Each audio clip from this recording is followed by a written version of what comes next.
बिस्मिल्लाहिर्रहमानिर्रहीम। स्टूडेंट्स, अब हम जर्नल का क्वेश्चन नंबर 5 करते हैं। तो क्वेश्चन को रीड करते हैं। देखें, क्वेश्चन में बताया हुआ है जुलाई 1 2022 और Umar started business with the capital of ₹1,48,000। 2022 जुलाई 1 को एक ट्रांजैक्शन हुई जिसमें बताया गया कि उमर ने बिज़नेस स्टार्ट किया है। तो अगेन हम वही डेबिट और क्रेडिट रूल को रिवाइज़ करते हैं, फिर हम क्वेश्चन को स्टार्ट करेंगे।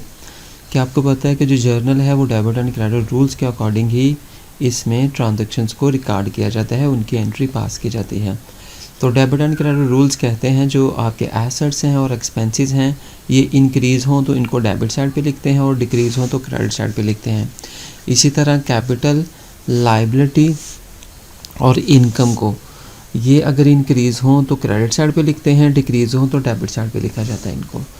तो हर ट्रांजैक्शन में हमने अकाउंट्स फाइंड करने होते हैं और ये देखना होता है कौन से अकाउंट डेबिट हो रहे हैं और कौन से अकाउंट क्रेडिट हो रहे हैं।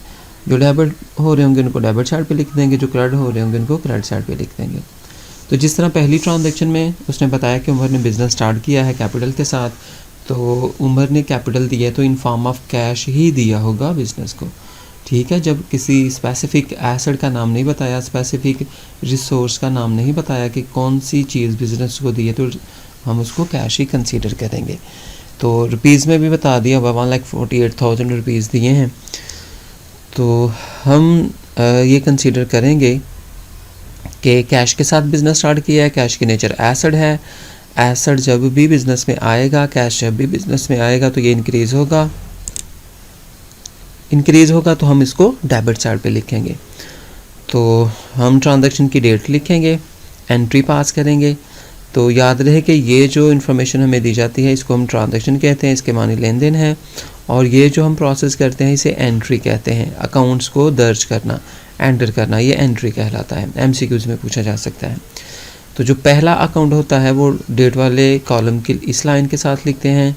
जो क्रेडिट साइड का अकाउंट होता है उसको स्पेस दे के दूर करके लिखा जाता है। जो डेबिट अकाउंट हो उसके सामने डेबिट लिख देते हैं, जो क्रेडिट हो उसके सामने कुछ भी नहीं लिखते, सिर्फ स्पेस दे के लिख देते हैं। यही इसका रूल है इस अकाउंट को लिखने का। तो दो अकाउंट आए हमारे पास, पहला अकाउंट कैश का, दूसरा कैपिटल का। कैश एसेट है, इंक्रीज़ होने पर डेबिट साइड पे। कैपिटल लायबिलिटी है, ये भी इंक्रीज़ हो रही है बिज़नेस के ऊपर, इसको हम क्रेडिट साइड पे लिखेंगे। इसके बाद इनकी नरेशन, शॉर्ट एक्सप्लेनेशन इसे कहते हैं, एमसीक्यूज़ में पूछा जाता है। स्टार्टेड बिजनेस विद कैश, ये हम लिख देंगे। तो पहली जो ट्रांजैक्शन है उसकी एंट्री पास हम कर लेंगे। इसके बाद हम दूसरी ट्रांजैक्शन पे आते हैं जो कि 2 जुलाई को हुई। इसमें बताया गया purchase goods for ₹28,000 on credit from Amjad. Amjad से क्रेडिट बेसिस पे गुड्स परचेज की गई हैं 28,000 की, और ये क्रेडिट ट्रांजैक्शन है। इसकी पहचान ये है कि ये एक तो ऑन क्रेडिट वर्ड आएगा, ऑन अकाउंट आ सकता है, और जब किसी शख्स का नाम आ जाए और कैश का वर्ड ना आए तो ये क्रेडिट ट्रांजैक्शन समझी जाती है। क्रेडिट ट्रांजैक्शन का मतलब है कि अभी कैश की पेमेंट नहीं की गई। तो यहाँ पे भी हम अकाउंट फाइंड करेंगे। एक अकाउंट तो परचेज़ का अकाउंट है कि परचेजेस की हैं, गुड्स परचेज़ की हैं, ये एक्सपेंस कंसीडर किया जाता है।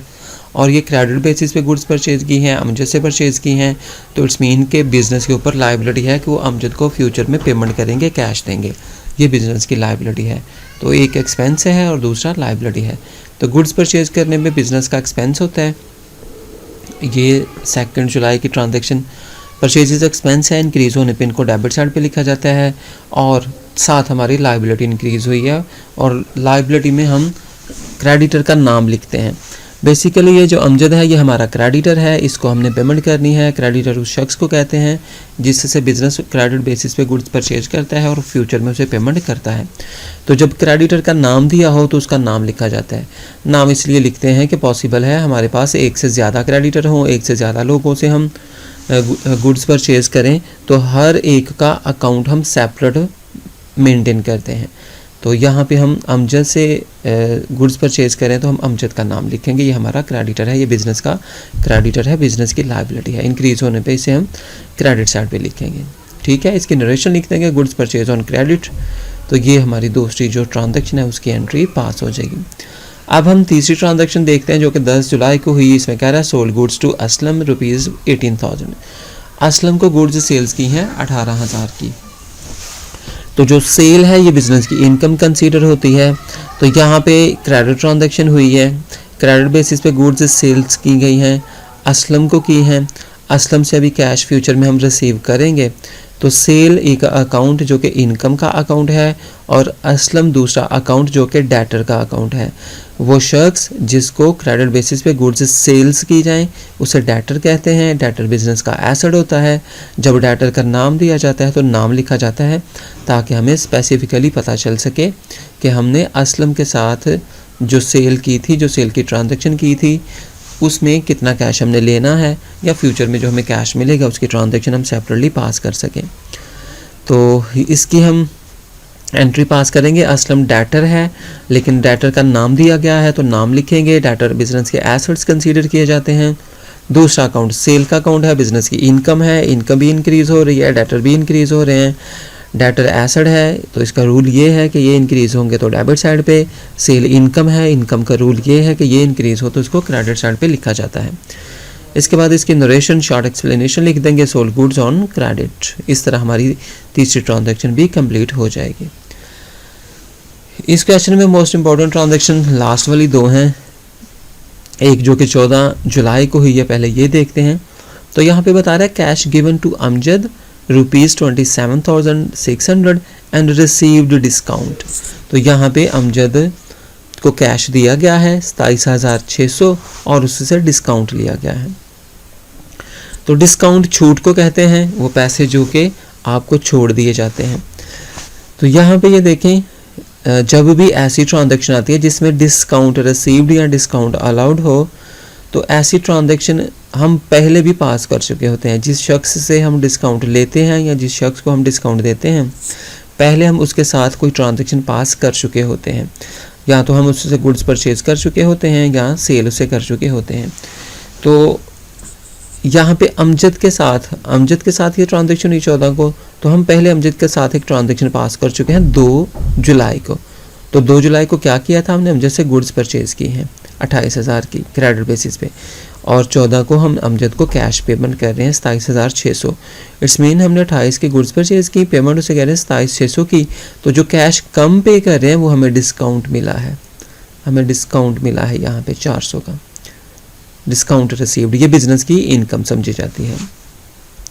तो यहाँ पे भी हमारे पास जो अकाउंट आ रहे हैं कि कैश का अकाउंट है, कैश एसेट है, अमजद को कैश हम दे रहे हैं, ये हमारी लाइबिलिटी थी, अब ये लाइबिलिटी हमारी कम हो जाएगी और डिस्काउंट हमें मिल रहा है, ये हमारी इनकम है। तो कैश के एसेट है, कैश हम दे रहे हैं तो हमारा जो कैश है वो कम हो जाएगा, लेकिन हम कैश दे कितना रहे हैं, ये 27,600 और डिस्काउंट कितना ले रहे हैं 400। इसकी एंट्री हम पास करते हैं, ये देखें डेबिट साइड पे हम अमजद का अकाउंट लिखेंगे, लेकिन जब हमने पहले ट्रांजैक्शन पास की ना, जब हमने गुड्स परचेज की तो अमजद का अकाउंट हमने क्रेडिट किया था। यहाँ पे ये हमारी लाइबिलिटी थी जो कि इंक्रीज़ हुई थी, क्रेडिटर था, लेकिन यहाँ पे 14 को हमारी लाइबिलिटी डिक्रीज़ हो रही है। तो लाइबिलिटी का रूल है, अगर इंक्रीज़ हो तो क्रेडिट, अगर डिक्रीज़ हो तो डेबिट साइड पे लिखते हैं। तो ये हमने 2 को अपनी लाइबिलिटी इंक्रीज़ की और 14 को अपनी लाइबिलिटी डिक्रीज़ कर दी। पहले इंक्रीज़ हुई, अब डिक्रीज़ हो गई है। तो ये तो जो अकाउंट है, जो हमारी लाइबिलिटी थी, वो उतनी ही अमाउंट लिखी जाती है जितनी अमाउंट पहले हम अपने अकाउंट में लिख चुके होते हैं, फुल अमाउंट के साथ। ठीक है, 2 को भी हमने 28,000 लिखा और 14 को भी हम 28,000 ही लिखेंगे। अब कैश जो चूँकि हम पे कर रहे हैं, कैश दे रहे हैं, तो कैश में कमी आएगी, जितना कैश दिया है उतना ही लिखा जाएगा। 27,600 दिया तो 27,600 ही क्रेडिट साइड पे लिखा जाएगा। ये हमारा एसेट था, इसमें कमी हो रही है तो इसको हम क्रेडिट साइड पे लिखेंगे। ये नया अकाउंट आया है, डिस्काउंट रिसीव्ड अकाउंट।